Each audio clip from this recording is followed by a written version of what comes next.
So I think it's recording. Yes, it's recording. Well, thank you, colleagues, friends. But very, very glad to start you off with your colloquium. But I'm particularly glad that you pushed me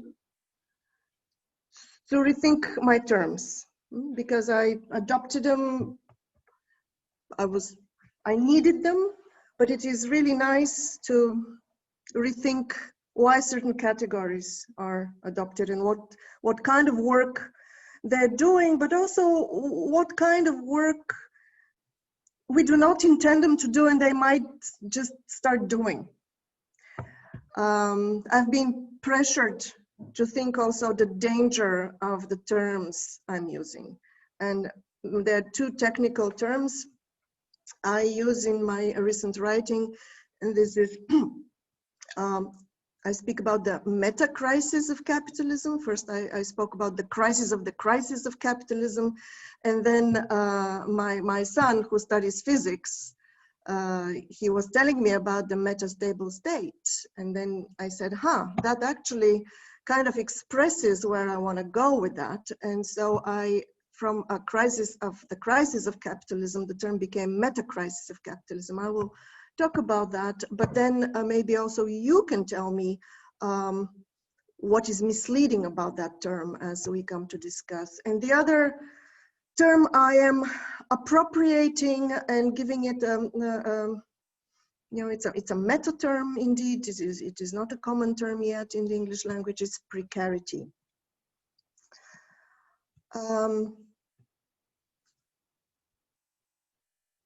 So let me assure you that I did not adopt those terms frivolously. I remember very few things from my education before high school. Who does?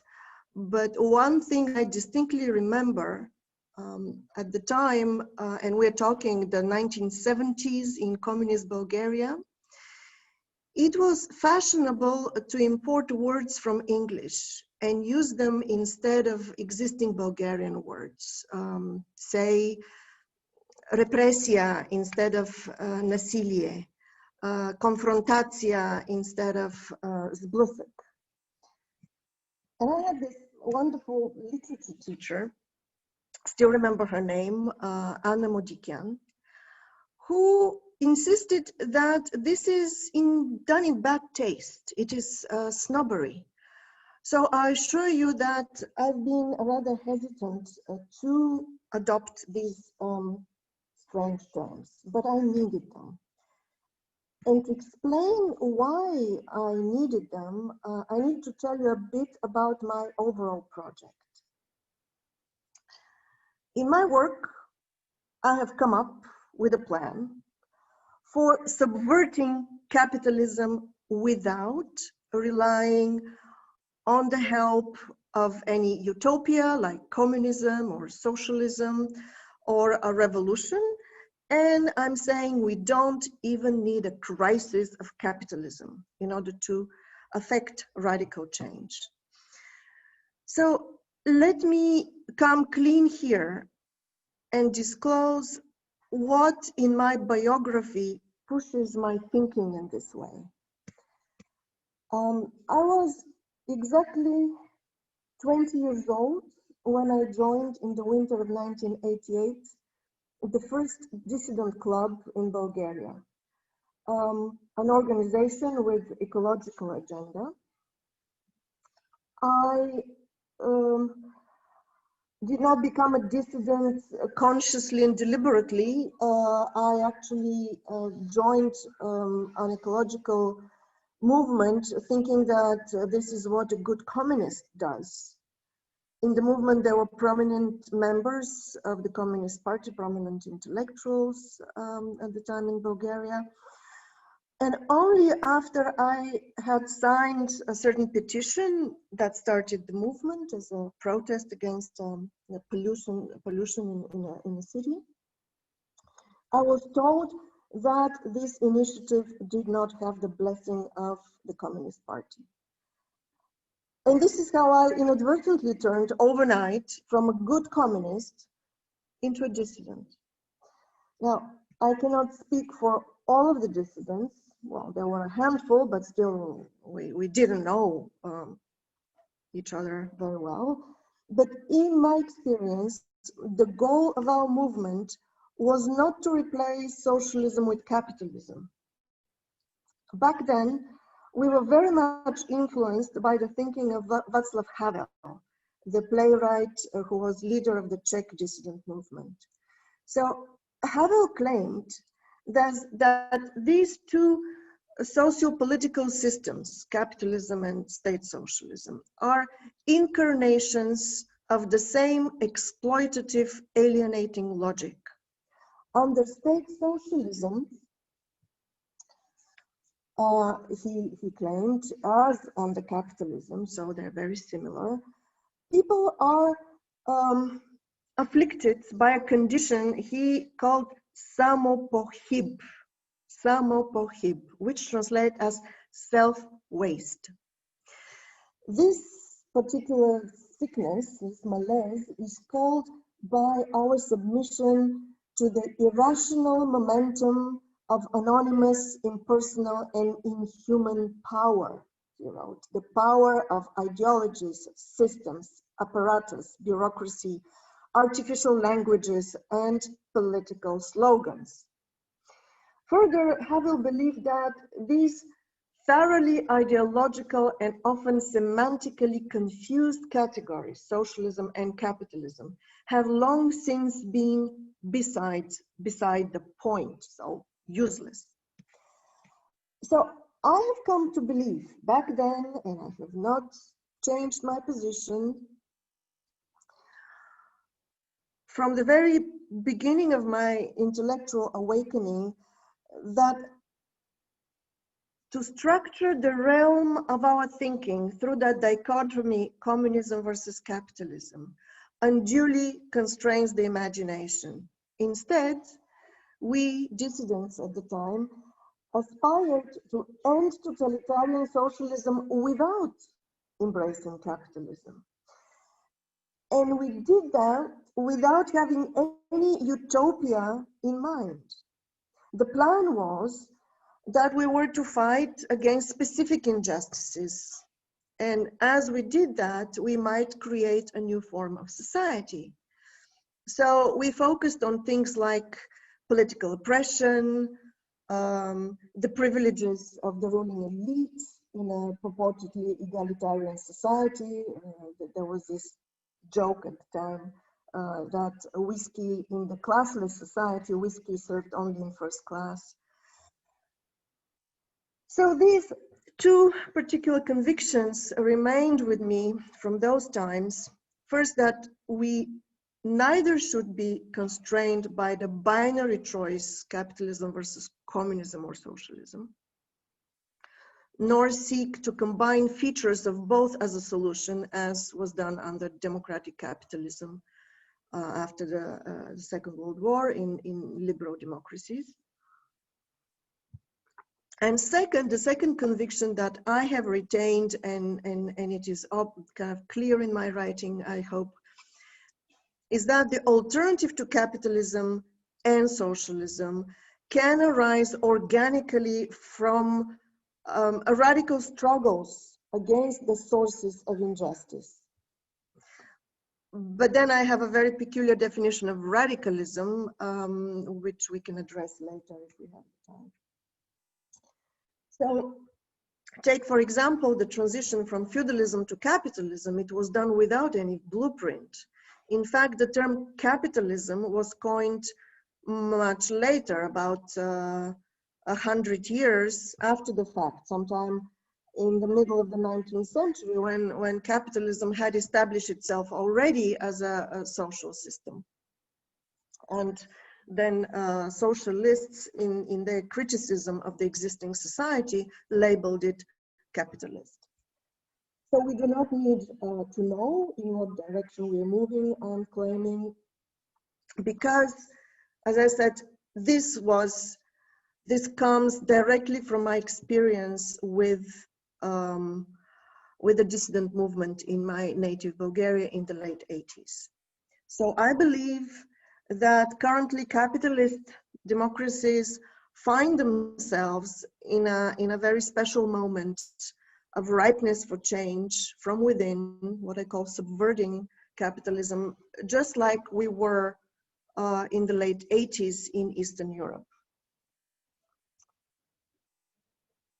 Okay, so I felt I needed to give you this insight into where my mind is located, kind of to situate my project before we zoom in on these two terms that I'm using in my writing.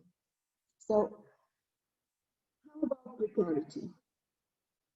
I've chosen to label the contemporary form of capitalism precarity capitalism, and to claim that precarity is the social condition of our time. This is the social concern of our time. Now, precarity is a new word in the English language, which is based on precariousness. But it is not quite the same. The French use the word précarité. The Italians speak of precarietà. The Spanish have precariedad. The root is the Latin word precarius, which refers to something, and it's beautiful. Hold on. So it refers to something obtained through prayer or petition. Prayer or petition. Both strategies of obtaining something place one at the good will of others, deprives us of our agency.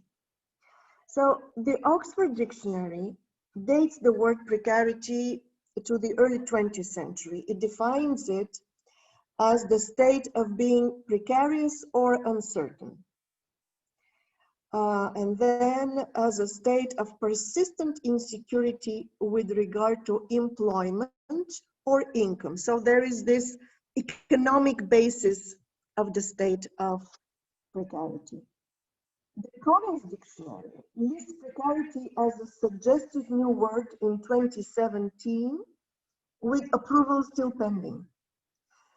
I like the definition there in the Collins Dictionary, a condition of existence without predictability or security, affecting material or psychological welfare. So it is not just about employment or income impoverishment or insecurity. There is a psychological welfare that is being the damage of that welfare is a sign of or a constitutive element of precarity. Now, let me give you a little bit of the use of that term in existing writing. Judith Butler made the term famous in her book, Precarious Life, The Powers of Mourning and Violence, that was published I think in 2004, I have not marked it here in my notes. There she draws the distinction between precariousness as a general human condition of vulnerability, rooted in our interdependence on each other, and precarity, which is socially generated vulnerability, resulting from social marginalization, poverty, economic insecurity, political disenfranchisement, and or violence. A distinctive feature in Judith Butler's take on precarity is its unequal distribution. So some have to, there must be a group that is exposed to this condition, that is in that condition. It afflicts some groups.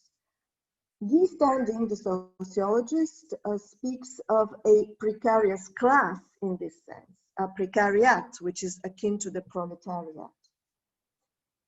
But my claim is that, okay, basing myself on that, I observe that precarity, or this condition of uncertainty that afflicts our psychological and material well-being is not only a matter of impoverishment, it is a general social condition that is afflicting all, rich and poor, men and women, well-educated and low-skilled, irrespectively even of employment status.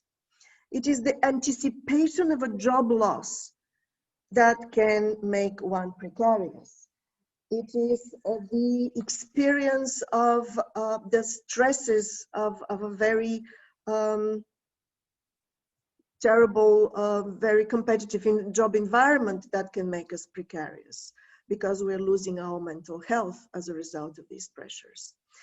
Thus, precarity, I came to think, or the conditions of existence without predictability or security affecting material or psychological welfare, is affecting the 99%. This is the real grievance, I claim, not inequality, as academics, politicians, and pundits keep insisting. Maybe out of habit, I don't know, but social protest has been using the old language of justice, in which equality takes pride of place. But it seemed to me rather strange that fighting inequality has become such an ubiquitous pastime for the left, and not only the left. So this dissatisfaction that something is amiss with our focus on inequality prompted me to start digging deeper about 10 years ago. Indeed, concerns with inequality have become celebrity politics. Christine Lagarde, now as a director of the European Central Bank and before as a managing director of the IMF, loves to criticize inequality. This obsession with inequality I find strange for three reasons. First, people, exactly those who are afflicted, the poor, don't seem to care. Okay, we can write it off as false consciousness. Moving on to the second reason, capitalist societies have always been unequal,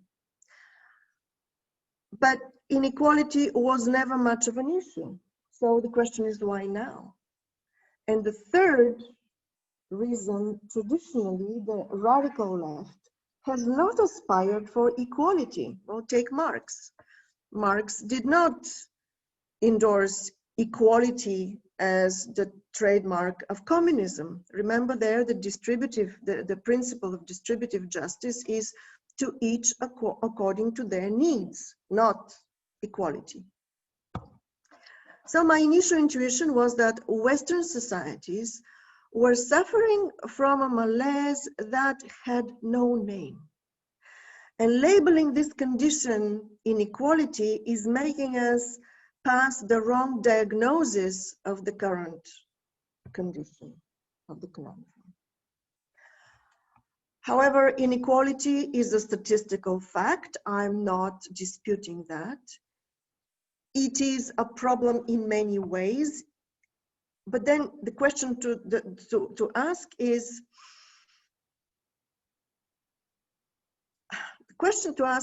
when does the statistical fact of inequality become a form of social injustice?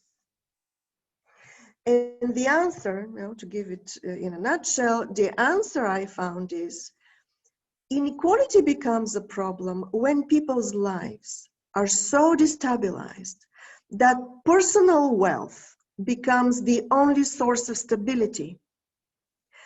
But this is an illusion, because no matter how rich or how equal, so how rich individually we are, or how equal within our societies we are, none of us can ensure for themselves a robust public healthcare service, because that needs enormous investment in research, education, culture for the sake of prevention, and then medical equipment, medical knowledge, medical service, which is achievable only through robust public investment. So it is the lack of that public provision, that reliable public provision of of essential needs, that makes us rely on individual wealth, to provide for that. But individual wealth, as I said, we would never be individually rich enough to provide for the stability we crave. So my research made me think that Western societies are suffering from this malaise, which had no name. So I adopted the name precarity, although it had already been given, but very recently, the connotation of a thing that requires inequality. I'm saying no, we can be all equal and still exposed to that uncertainty. So I'm talking about generalized precarity as the grave concern of our time. And the fact that this is indeed the curse of our societies has become crystal clear with the pandemic. Look, the United States has 4% of the world population, but a quarter of the COVID cases. It is almost the society most deeply afflicted by the condition of massive precarity. The case in Europe, again, big trouble with COVID, big trouble with precarity, a little less than the US on both counts. And so there seems to be some sort of a correlation between the pandemic and the condition of precarity. So I started digging. Well, my book was published in January, before the pandemic. So the pandemic is not my entry point. I just think that it sadly proves me right. But when I initially started digging into the causes of this generalized precarity, here is what I discovered. It is the child of neoliberalism, but I do not equate it with neoliberalism. And let me explain why I need to talk about precarity capitalism rather than just call it, like everybody else, neoliberalism. Okay, neoliberalism is a certain form of capitalism that engendered finally precarity, but neoliberalism has two main pillars. One, individuals are held responsible for a thriving society, so individual responsibility is the hallmark of neoliberalism. And the second is that the governments are held responsible for a thriving business environment and nothing more. So the governments take care of the market, individuals take care of themselves and of society. The latter element, that the main job of governments is to take care of the economy, already had emerged within the post-war interventionist welfare state, as governments actively manage domestic economies to mitigate economic crises. So in the 3 post-war decades, this was done through an active stimulation of production and consumption at the cost of irreparable ecological damage. In the 1980s, in order to deliver on their commitment to increased prosperity, to prosperity for all, I mean in the West, for all in the West, governments across the left-right political divide embarked on what has become known as the third wave of globalization, the pursuit of economies of scale via global economic integration, which provided lucrative market access, thereby rapidly increasing returns on investment. So that was supposed to make us all rich and actually deliver on the promise made during the welfare state of inclusive prosperity for all. This is not wine, this is some cranberry juice. raspberries, yes.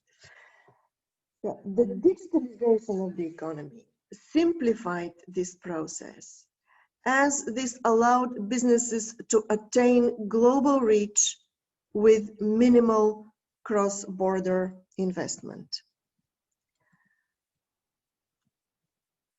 I'm just checking if still you can hear me, because I'm not hearing anybody, but they're nicely muted. Okay. However, the inauguration of globally integrated capitalism in the 80s imposed a new policy priority, that of maintaining the competitiveness, so shift from competition to competitiveness of national economies in the global market, where capitalist democracies were competing not only among themselves, but also with the autocratic capitalism of the likes of China and Russia, who maintained, at least initially, their competitive advantage by suppressing domestic consumption and depressing wages, as well as by foregoing compliance with norms of environmental sustainability. For Western governments, coping with these new competitive pressures entailed applying to themselves those structural adjustment policies they had previously prescribed to developing countries as conditionality for financial aid, as per the Washington Consensus policy formula. And this was typically labor market deregulation, cuts to public services and social insurance, and privatization of public assets. The desired objectives of increased competitiveness and growth were effectively achieved, notwithstanding early fluctuations and despite the financial meltdown of 2008 and 9. This prosperity, however, came at a heavy social price. The competitive pressures on the whole society intensified and broadened. These increasing pressures took place along two roads. On the one hand, due to labor market deregulation and automation, so the latter allowed jobs outsourcing in search of cheaper labor force, the political economy of Western societies no longer supplied employment as a stable source of livelihood. On the other hand, the thinning social safety net, and that is due to cuts to public spending on social services and social insurance, so that made a reliance on employment as a source of livelihood even more pressing. This massively increased the competitive pressures on individuals who were forced to assume responsibility for impossible tasks, such as remaining employable and employed within a political economy that does not produce sufficient number of stable jobs, or securing for themselves a robust healthcare and educational system, something that requires hefty public investment. So these were the two roads of precarization of our societies. Now, I admit we need to be very much aware that precarity is strongly stratified. Indeed, there is a competition of precarities, as Milena Kaczarska, my colleague from Plovdiv, once put it very aptly.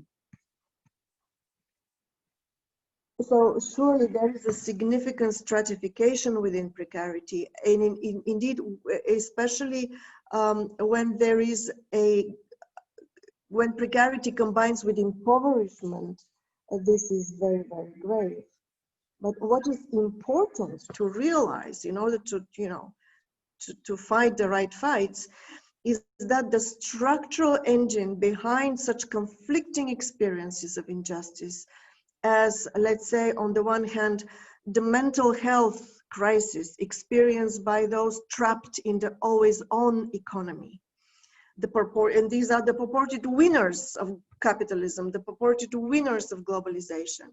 So that is on the one hand. On the other hand, the impoverishment of those unable even to enter the labor market, like the 20% unemployed, youth unemployment in Spain.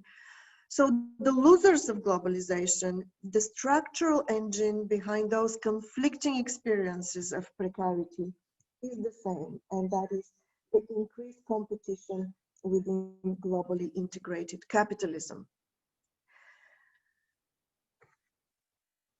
And with the deliberate risk of repeating myself, these competitive pressures and the precarization of society will persist even if our societies were to become less unequal and even perfectly equal. This is the case because the root of precarization is not economic inequality, but the competitive pursuit of profit. And mind you, this is the constitutive dynamic of capitalism. So we should not blame it on neoliberalism. Because when we say that neoliberalism is the guilty one, is the culprit, we might imply that other forms of capitalism are better somehow. We could be looking for the solution with the welfare capitalism of the 50s and 60s. But this is exactly the capitalism that ruined the environment. So that is not the solution. These competitive pressures of globally integrated capitalism are also likely to persist if workers were to assume the property and management of the companies they employ them. And this is what has been advocated by people like Thomas Piketty in his grand critique of capitalism. But look, as long as these workers' livelihoods depend on how successfully their companies play the game of competition for profit within global integrated capitalism, these workers would support that game because they're trapped in that game, because their livelihoods depend on winning that game successfully.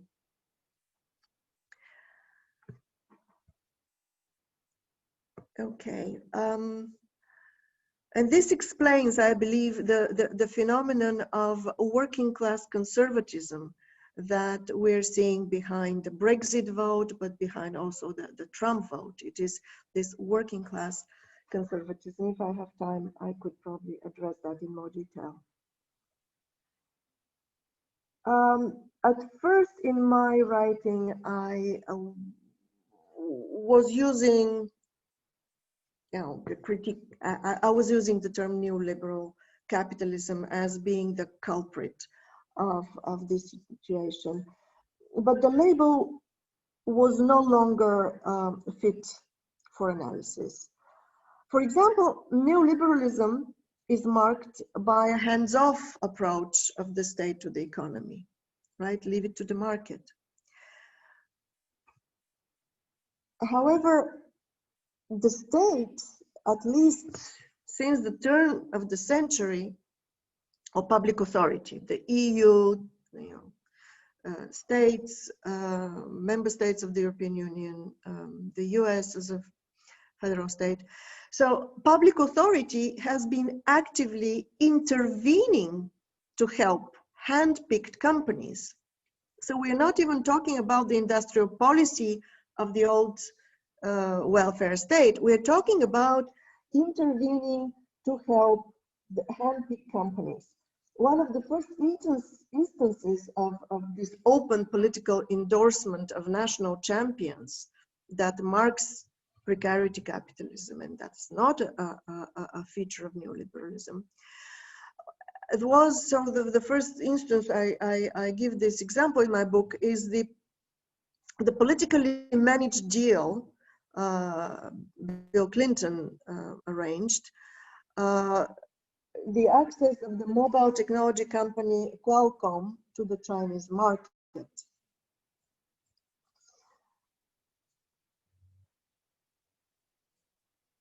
The much reprimanded penchant of US President Donald Trump to negotiate deals with and for specific companies, and for example, excluding Apple's iPhone produced in China from the 2019 tariffs he imposed. In fact, that perfectly inscribes itself within the policy logic already established at the close of the 20th century. Now, what is changed? So until recently, capitalism has relied on its, for its general acceptance, for its legitimacy, on a certain correlation between risk and opportunity.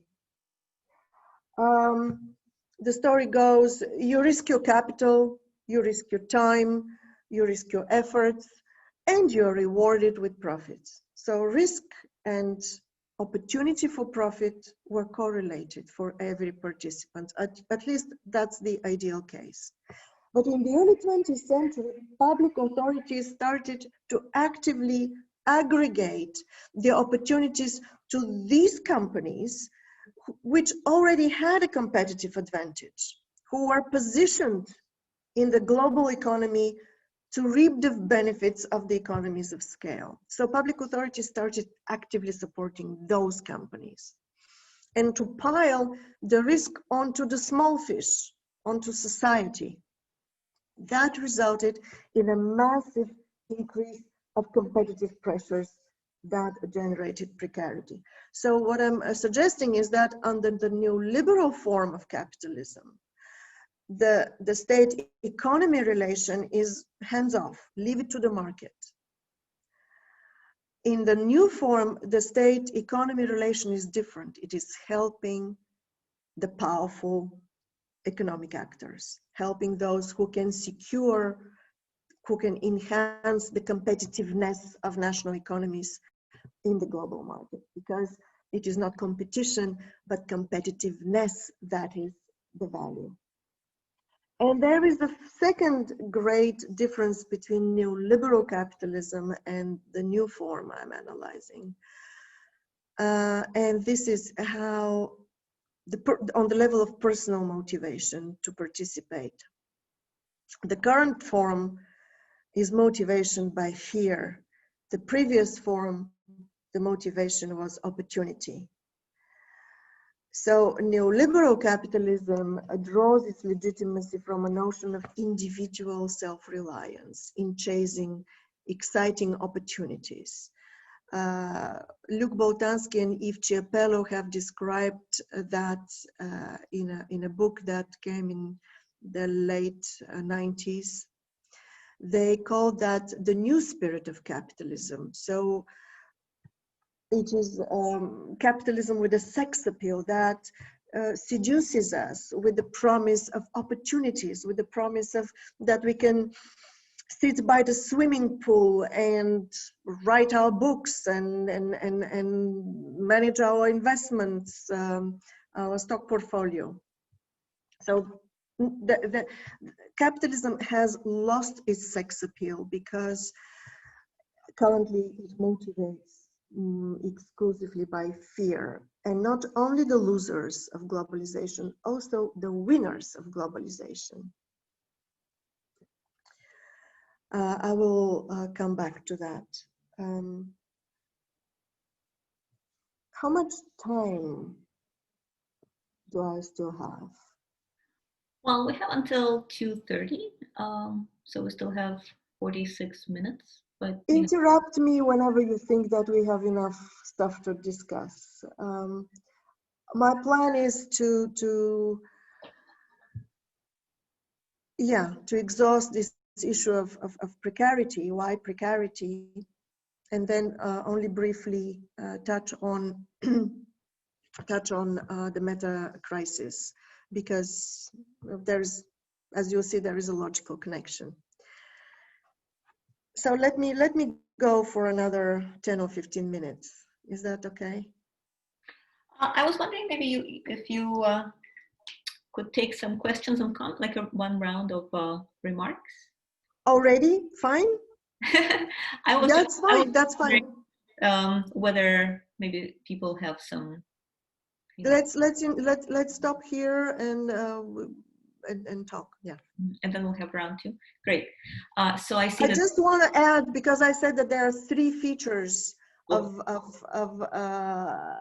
precarity capitalism that are different from neoliberal capitalism, and I covered the two. Let me just say the third feature is autocratic politics. Corona, and we're seeing this very clearly during the pandemic.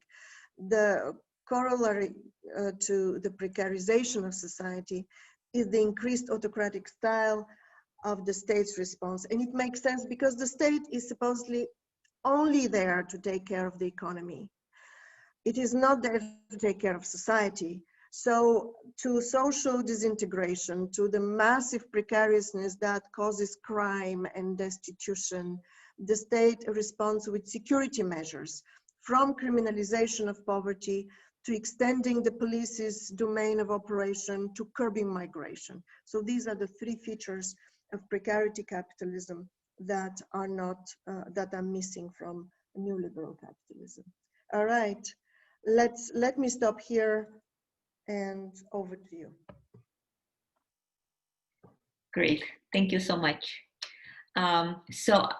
We use stack, the stack method for discussion. So basically, if somebody puts an asterisk in the chat, they have a comment.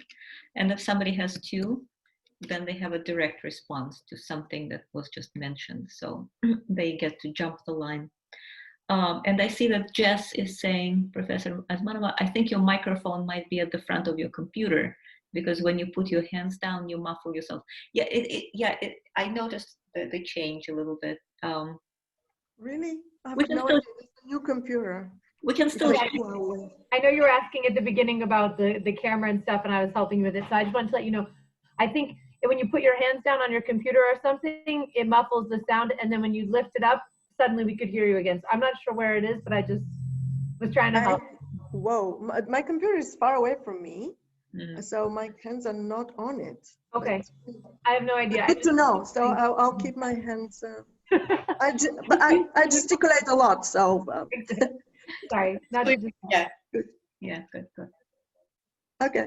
We can still hear you, but there is this change. But yeah, all right. Sorry. Good. All right. Who's first? Don. So thank you so much. I wanted to ask about. I understand this notion that logically inequality and precarity are different notions. One can imagine an equal society that's full of precarity. One can imagine an unequal society full of safety. At the same time, these things seem to be not accidentally intertwined, right? When you have the level of inequality we have now, the control of the society rests in the hand of a very few people who appear to have an interest in precarity for maintaining their own power. And so could you talk a little bit more about, well, although these things may be logically distinct in practice, there's an overlap. And when you got to the question of the autocratic governments at the end and the interest in criminalizing poverty, you seem to be pointing towards that linkage. So I'm just curious if you could elaborate on that, especially if I look at the societies which have less precarity, they, I think, tend to be not as grossly stratified with inequality. I'm not sure I can think of a grossly unequal society that provides security, but I could be wrong. And I'm thinking present anyway. So if you could just talk about how those things do and don't link, I'd love to hear that. Okay. All I'm saying is that exactly that link that you point cannot be assumed. It should be investigated, but we're not investigating it. Despite, you know, there now whole degrees, academic degrees in inequality studies. Probably soon there will be a Nobel Award of some sort called Inequality Fight. But there is not a serious study, I have not seen one, examining the link because of this very strong assumption that this is what the source of the problem is. However, you know, it is, at least in basic, you know, economic studies, and it is in the in fact, in the research of the World Bank and the UNDP, that there is also a correlation between diminished poverty and inequality, because when we are thinking about when we're thinking about wealth, not as an entity to be distributed, but an entity to be produced, then we need to acknowledge that the process matters, the process through which that wealth is produced. So let's think for a moment about how our societies produce their wealth. They produce them in capitalist society based on personal investment of time, money, effort. People who start a cookie factory, they do not start the cookie factory because they love cookies, but because they believe they're going to make a buck. So the motivation is profit. It is the profit motive. Now, if we disagree with the profit motive, we should criticize the profit motive. We should not endorse the outcome of the profit motive and say, oh, the outcomes are fine, but we have to distribute them equally. Because if you distribute equally, you will destroy the profit motive. So it's a matter of basic consistency. And then in the course of the pursuit of profit and the creation of material prosperity, then the poor are not as poor. Even as inequality grows, it is an established, statistically established fact that the poor are less poor. So the problems are of different order. And what I'm suggesting is that if we disagree with the process, let us criticize the process. I have not done any further investigation of the link between inequality and precarity. This is something that needs to be done. I'm under enormous pressure to apply for funds, because nowadays you're not a worthy academic if you do not, win funds. So I might put in a funding application to study that. Although I'm a political theorist, I'm not sure that I'm even equipped, but probably I will collect a team and approach you if you would like to participate. Yeah.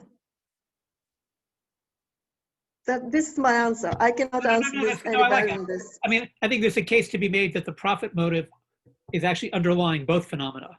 Yeah. Right. Yeah. And I certainly agree, right? If one could get rid of precarity, then who cares? Let Jeff Bezos be a trillionaire. Right, exactly. So what I'm saying that if we focus on precarity rather than inequality, we do not risk to go back into this socialist oppression, because this is the price we pay for equal societies that allow. So the idea is to have, well, if you ask me, the ideal is to have liberal communism.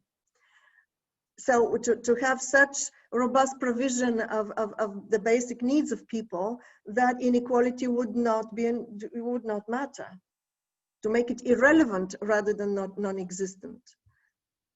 This is where I would go. Yeah. I have what I think is a related question. Is there someone in staff before me? No. Okay. I have what I think is a related question that is about what you've just said, related to what you've just said about your own need to go get some grants.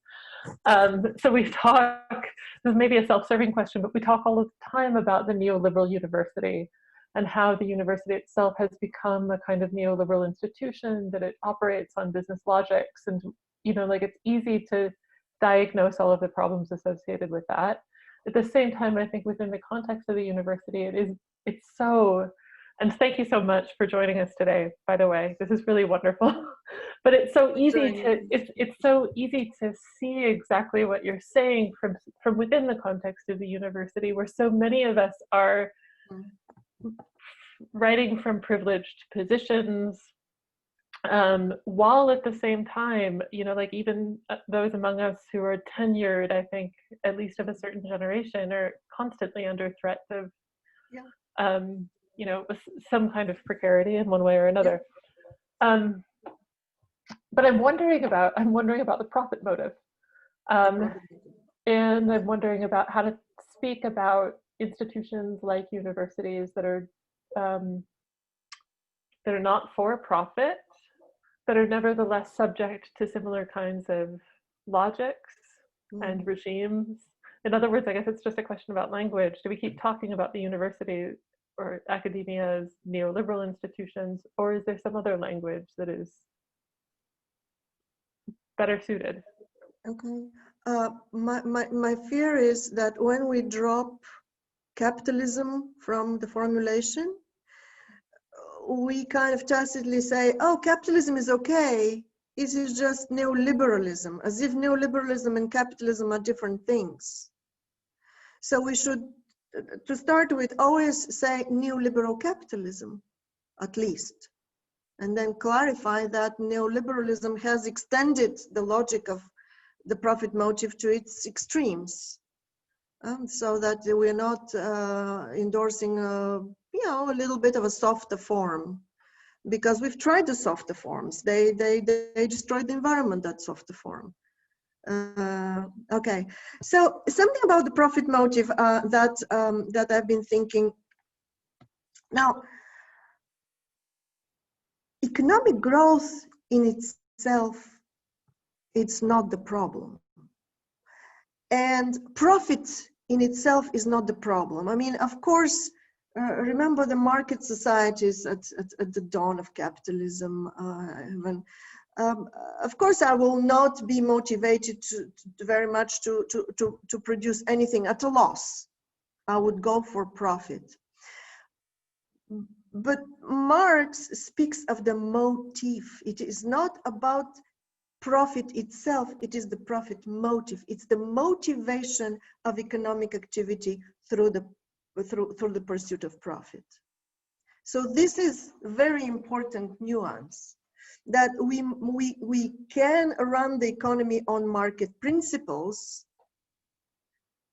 and that's why I believe in market societies. I don't think the market is the problem, and neither is the state ownership or the collective ownership the solution.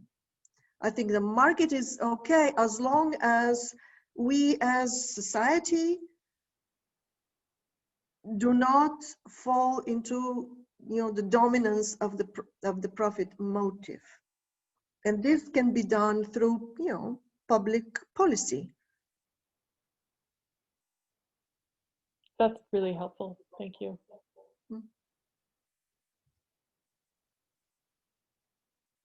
So I think I'm next. Thank you so much for this. The more I listened to you, I really enjoyed your writing. And I felt like it had great explanatory power. It literally explains some of the things that kind of come up, but people don't know how to interpret them. I'll give you one example. In Russia, the support, like the state support for certain corporations, sometimes intellectuals on the left interpret it as sort of proto-socialist. They're like, well, you know, we're kind of building the infrastructure covertly for future socialism, right? Developing those large enterprises, economies of scale at a state, supported, almost state-run. So I think your framework really explains what's happening. I think that's what you're talking about as sort of the feature of new capitalism. Right. Thank you. I admit it's been hard for me as a theorist to delve into these economic issues, but you know, you have to unravel that. So yes, and also this talk about big state nowadays, because there's so much money, so much intervention by public authority. This is no socialism. Socialism is about, you know, overcoming or objecting to the profit motive. Public companies, take Huawei. Huawei is one of the biggest, most successful players in the global capitalist economy. It is owned by the workers. So China is, you know, state-managed capitalism. Clearly, the solution is not in state support to companies, because these companies can be driven as profit-pursuing entities with all the exploitative dynamics and all the destruction of nature that we know from classical capitalism. If I may continue, I had the second part to my remark. Okay. What you're doing reminds me, and I think it's just because of the moment we're in, of the work of McKinsey Wark, Capital is Dead, is this something worse, where he basically, or they make an argument that we're entering, well, they're looking for a name for a new state of affairs. And they're suggesting that we are actually entering a new formation that Marx hasn't anticipated, hasn't thought of. It's neither capitalism nor socialism or communism, but they claim something worse. And they call it like the, I don't think they give it a name, but they talk about ownership of information, rentism, and the victorial class.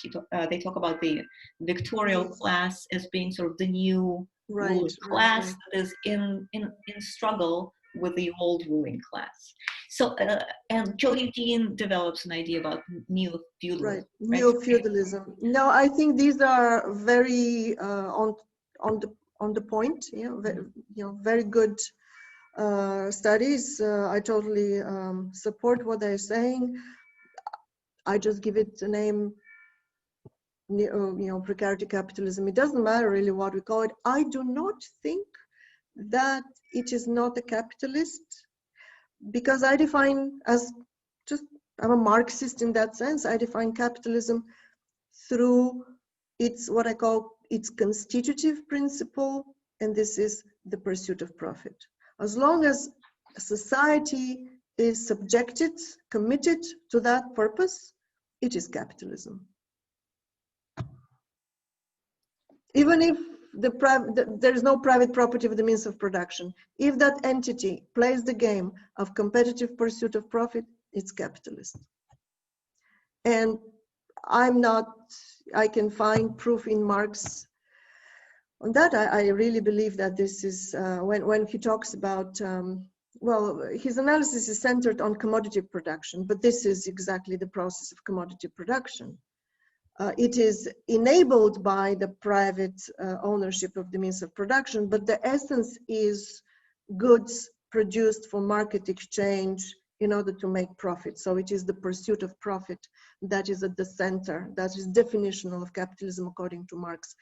The man wrote in the 19th century, there was not so much competition at the time.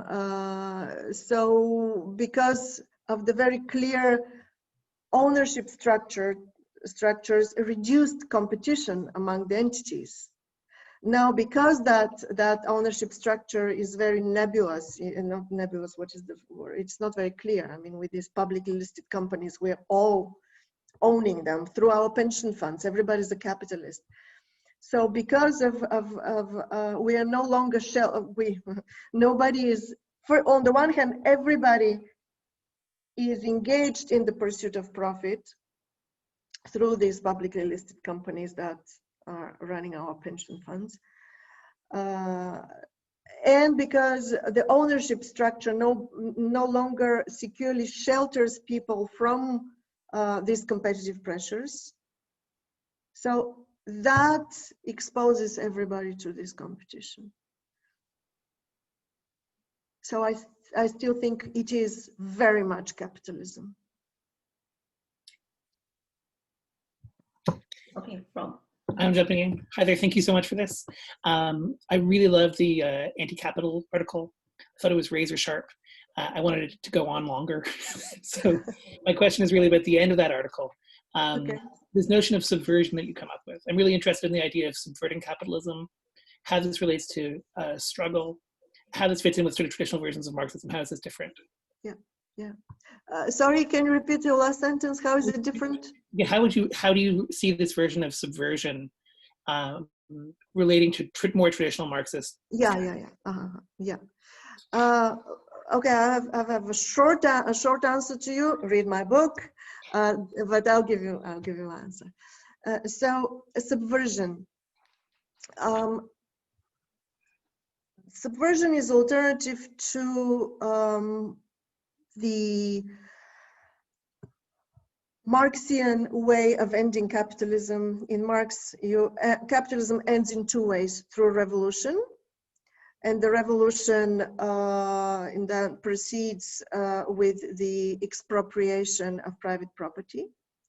Alternatively, capitalism collapses as a result of the tension between the development of the means of production and then the stagnant relations of production. So at some point, it's going to enter into such deep crisis that it would no longer be able, it might mutate into something else. I see those two versions, although only the revolutionary one is the popular one in the academic community and beyond. So let's say that capitalism within Marxian scholarship collapses in two ways: revolution or terminal crisis. I'm saying that there is another way, and subversion is about elimination of the constitutive dynamic of capitalism, which is the competitive pursuit of profit, by other means. It can, so any policy that strikes at the constitutive dynamic of capitalism is subverting it. It might not be radical in the sense of destruction and expropriation of property, but in my understanding, it is radical exactly because it strikes at the root of capitalism. And here I'm actually quoting Marx. Radical, he says, is whatever is to take the things by the root, to uproot. So there are other things in the operation of capitalism. So I'm talking about its constitutive principle, the competitive pursuit of profit. Then we have structuring institutions like the private ownership of the means of production, which is just a structure enabling the pursuit of profit. And then we have distributive outcomes like inequality, exclusion. But what I'm saying is that neither the elimination of the structuring institutions nor the elimination of the distributive outcomes is radical politics. It needs to be done. It will bring us along the way. It is progressive politics. So for me, progressive politics is anything that works on those three levels. I call them levels of injustice. Relational injustice, I call injustice which is rooted in the unequal distribution of power, and that translates into inequality and exclusion. So we need to fight that. Second, we need to fight the structuring institutions, such as private forms of organization of management and production. So whatever institutions are helping the process. But ultimately, we need to fight the constitutive logic of capitalism. And I define as radical politics only the third one. There is nothing radical about calls for redistribution. In fact, I have this term, the paradox of emancipation. I say that efforts to achieve inclusion within a system and equality within a system only validate that system further. So our, very noble fight for equality and inclusion is making us complicit with the system within which we seek equality and inclusion. And we see that very well with feminism. When second generation feminists were fighting for equality with men in the rat race, they embraced the rat race and even, made it worse. because there was more competition. So I'm just appealing to, you know, self-identified progressive forces. I hate the word progressive actually, because it means that our opponents are what? Regressive. There's a hubris in the label progressive, but that's another discussion. Yeah, where was I? Yes, so my appeal is, when we are fighting those noble fights for equality and inclusion, let us not glorify the system within which we want that equality and inclusion. Otherwise, we're trapped in the paradox of emancipation, that we deepen one injustice as we fight another. Thanks so much.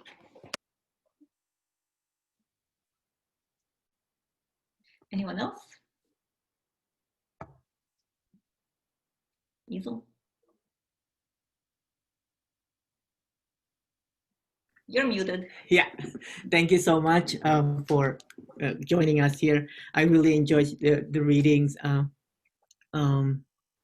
you wrote, and I just shared with the group here an article that also kind of, well, it's about like influencer, like internet celebrity, but it also talks about like how internet celebrity is actually glorifying precarity model. I'd love to check it out. Did you put it on the chat?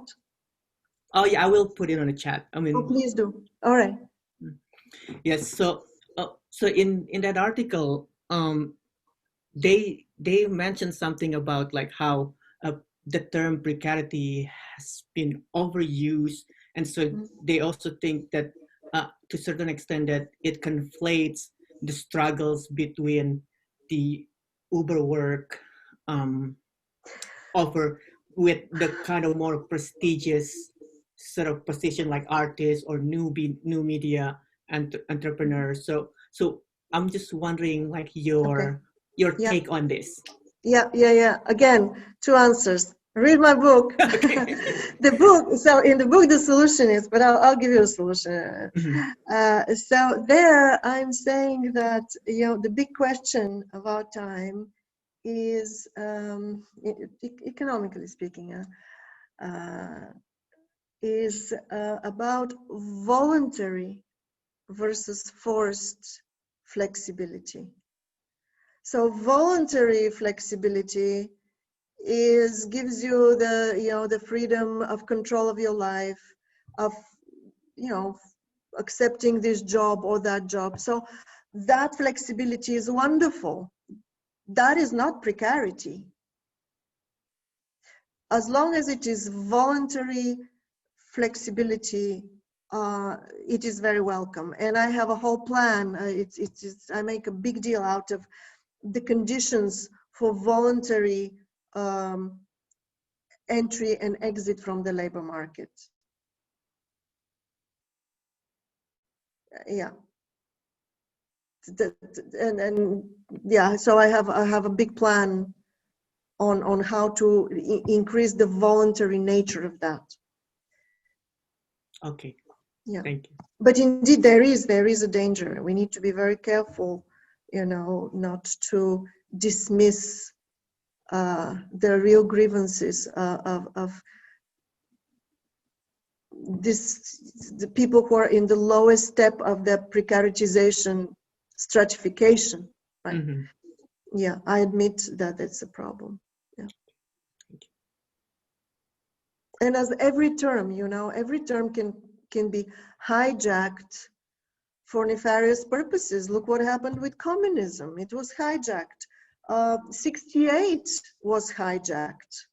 You know, people say the 68ers prepared neoliberalism. But their cause, I mean, of irreverence and, you know, irreverence towards public authority was hijacked by neoliberalism. That doesn't mean that they didn't have a good cause. So yes, we need to be cautious about the possibility of these terms to be hijacked. Thank you for raising that, Yusuf.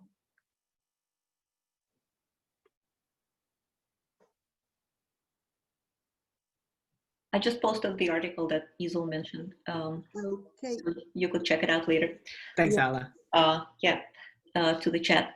So I think, I get what you're saying. I still can't escape kind of the logic that I'm used to, the logic of the crisis. I want to go back to the notion of meta crisis, because it seems to me that in Precarity Capitalism, in the chapter, you end the chapter by saying that the possibility of overcoming capitalism has never been as attainable as in our times. And I was like, what? Say more. But then the article. Okay. And then, it kind of like the same effect on the article. I'm like, well, tell us more about what it means to subvert capitalism. Like, I'm still curious about sort of the program. And here is why. Because to me, it seems like we're still waiting for the crisis, for a big crisis of capitalism that would allow for the system to either fail or to be smashed. And smashing is like don't hold your breath. So there is not, like, David Harvey makes an argument like this in 17 Contradictions of Capitalism. He says, well, capitalism, all of those contradictions, including climate crisis, capitalism is going to be able to overcome, and here's how. So it seems to me you're saying, like, now crisis is a perpetual state, and this meta stable state. Let's get to the meta crisis. Well, see, so there's generally a very bad news and very good news. So let's start with the bad news. The bad news is that precarity makes people conservative. So against the expectation of the left that, all these horrible things that are happening, especially after the financial meltdown and austerity, is going to radicalize and push people to the left. No, precarity is making people desire stability and go for the familiar, and the familiar is the rule of these new liberal elites. That explains the vote to the likes of Trump and to the likes of Boris Johnson. This is the working class conservatism that is a very peculiar thing that has been happening over the past 10 years, at least. That precarity is making people conservative. However, so it is making paradoxically, precarity is making the losers of the game conservative and defenders of the status quo, because they feel threatened of change. But at the same time, the winners of the game, even if they continue to be winners, they no longer enjoy the game, let me put it this way, because these elites, well, the people, who am I talking about? I'm not talking about the 1%.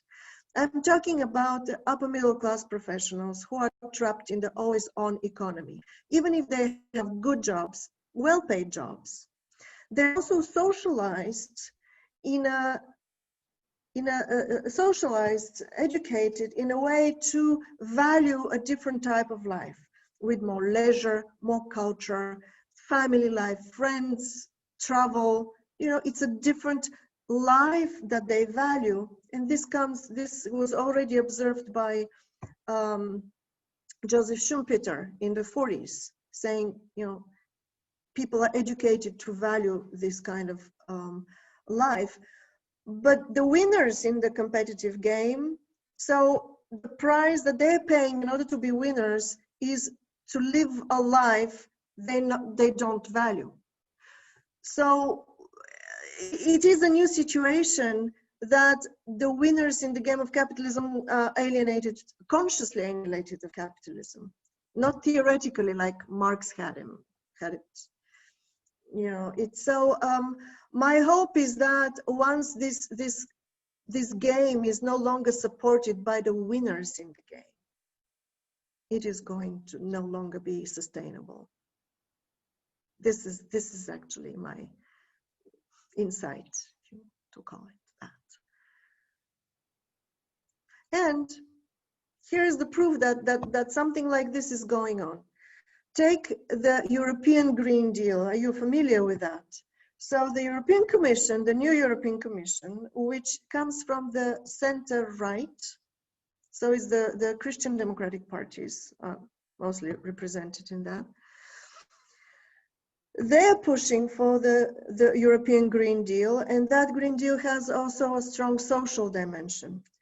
So they're going against the joint objection of labor and of labor and capital, but pushing through with the European Green Agenda. So something is going on. The very elites are going against the objections of both the working class, because the workers are afraid that this is going to deprive them of jobs, and of the capital owners, of the capitalists as well, because their competitiveness will be damaged in their competition with China. So the European Commission, which is this elite entity ideologically dominated by the center right, is going for this, for a European Green Deal. If another example to give that these things have that progressive and radical things have been done by elites. Take the idea of rule of law, 1215, the British barons.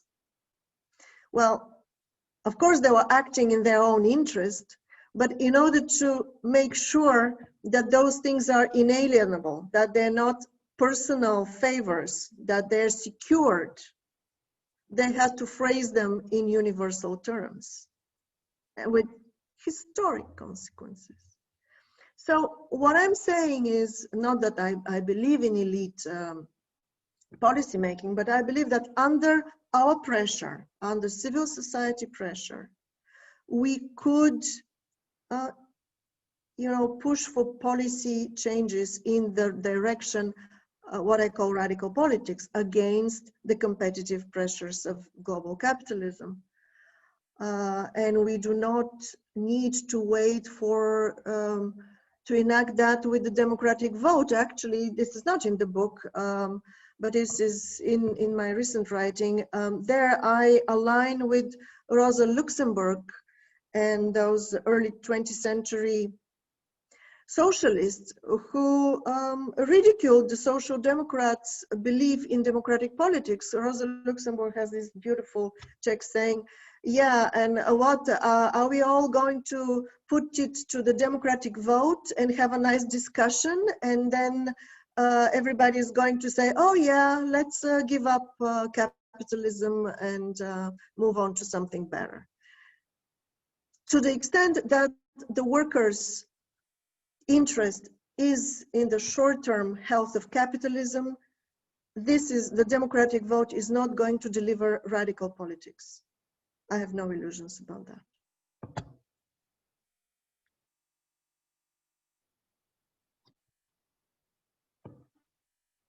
Dawn, But pressure, yes. Pressure on elites, yes. Time is short, Alla, so I can defer if you want to turn to something else to wrap up, or I can raise my question. I was just calling up on you. Okay. So two brief comments. One of them is, as you were saying, right, this question of these elites who are endorsing the Green Initiative, right? There seems to be sort of a three-layer stratification of those in the greatest position of precarity and lack of wealth, favoring the sort of conservative neoliberal regime. You have the billionaires, the uber wealthy, also promoting that. And then you have some sort of middle range of people who are frankly well off, but are looking at this. And so there's an interesting question there as to how that works. Yeah, very nice. I had not thought about it, but you're right. Yes.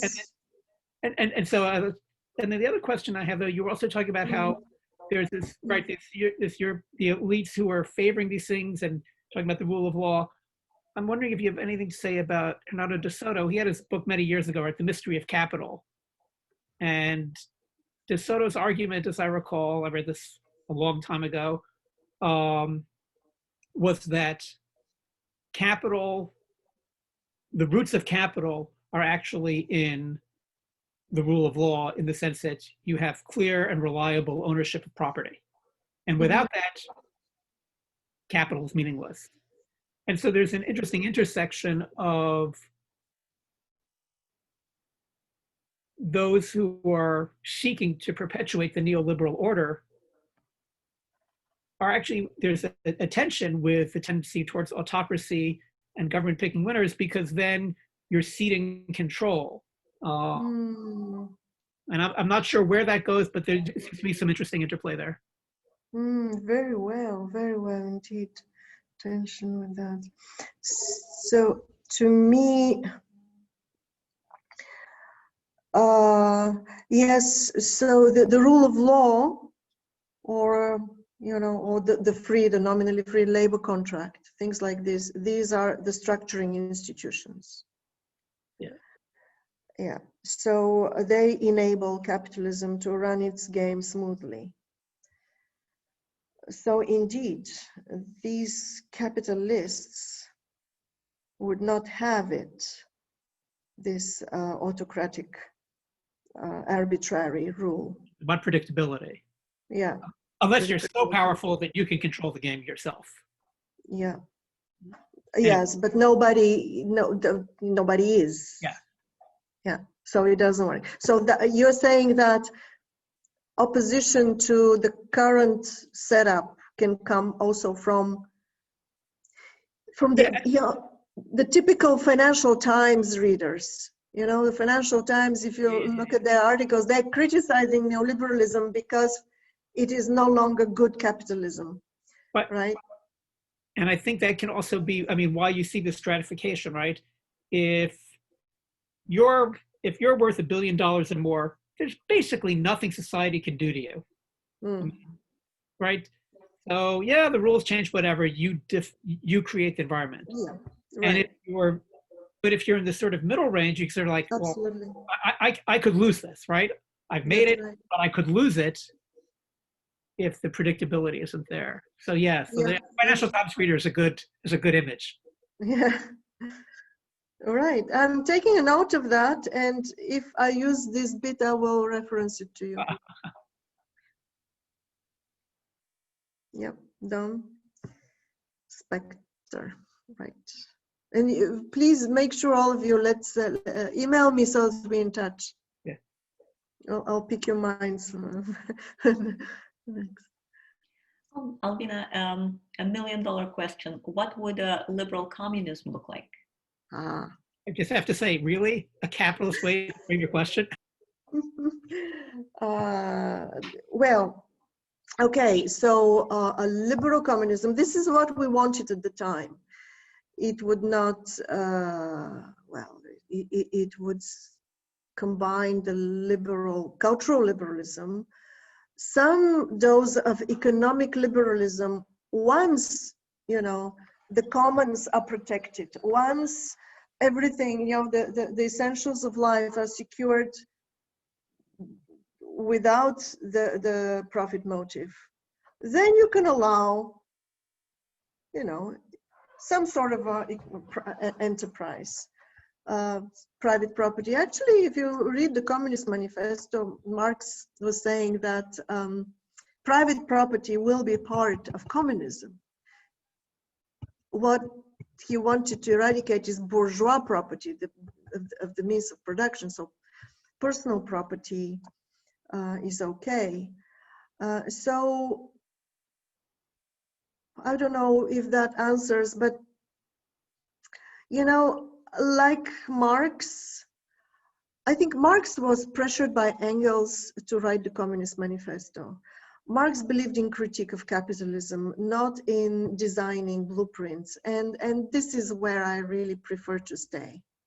I prefer not to have a blueprint. I think that in our current situation, maybe a blueprint would be nice because it would not make people so conservative. Actually, people are so conservative. Those who are afflicted by precarity are so conservative exactly because there is no blueprint. But at the same time, an aversion to capitalism or opposition to capitalism is a more reliable common denominator than any utopia we might offer, because then people are going to start discussing, you know, what is liberal communism rather than fight capitalism. Do I get away with this? We just we talked about negative definitions in the morning. Things like yeah. non-white. What else did we mention? Things like and we define things by opposition. And we're wondering, we're talking about the challenge of negative definitions, but it seems like you're actually going for a negative definition. I am going to, you know, I've been schooled in I come from the Frankfurt School, okay? Already under communism, I was reading the Frankfurt School people, the first generation, not the second generation, not Habermas, but the first generation. And there, you know, Adorno has this bit saying, even if we don't know what is right, we know that something is amiss. So I'm saying, let us be driven by what is amiss, and that thing that is amiss, it can be defined in substantive terms. It doesn't have to be in a negative term. Mm-hmm. Right? We have to strive to give it a name. Like, say, is it exploitation? Is it alienation? Is it inequality? So I think it's important to give names to the grievance and to the social harm and to the social injustice in specific terms. But what I'm saying is that let's be driven by what is our sense of injustice rather than by a telos, by you know, a well-defined direction. Mm-hmm. This is how I understand immanent critique, like from within. Yeah, that's very helpful. So we are at 2:32. Yeah. So any last, and then there is time for one last comment if you are dying to make one. I mean, yeah. Yes, I'm just it's my proposal to please let's stay in touch. And Dawn, I've taken notes. You're in my next publication, whether you like it or not. Yeah. You'll co-author something on metastable states. I'd love to tell me if that, because my son was cautioning me that the social scientist should not draw on physics, but it was just too tempting. Yeah. Couldn't resist.